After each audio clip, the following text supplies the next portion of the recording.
In today's video, I'm going to teach you how to add Google Map location in Outlook email. First, open your web browser and go to Google. In the search box, type Outlook and select the official Outlook site from the results. If you're asked to sign in, log into your email so you can compose a message. Inside your inbox, click New Mail to start a fresh email. Begin writing as you normally would.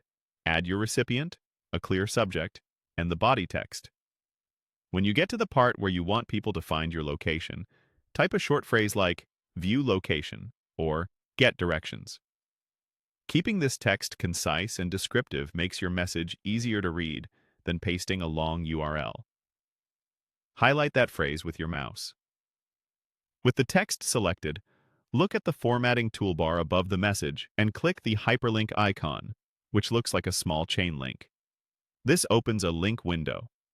If you prefer shortcuts, you can open the same window using the standard link shortcut on your keyboard. Leave this window open. We'll paste the address in a moment.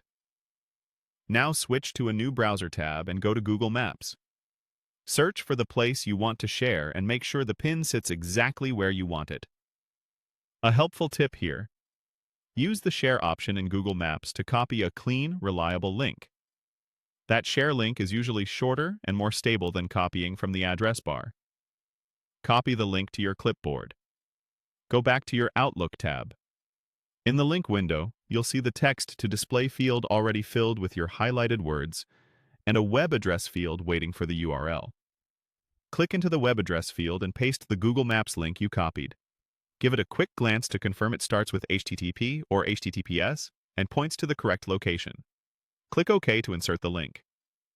Your selected words are now clickable. Hover over the text to preview the URL, or send yourself a quick test email to confirm it opens the right map. If you need to adjust or remove the link, just highlight the text again and use the same link icon to edit or clear it. And that's all it takes. You opened Outlook, wrote your message, highlighted your anchor text, grabbed the location from Google Maps, pasted the link into the web address field, and confirmed it by clicking OK. This keeps your email tidy and helps recipients get directions in one click, whether they're on desktop or on a phone.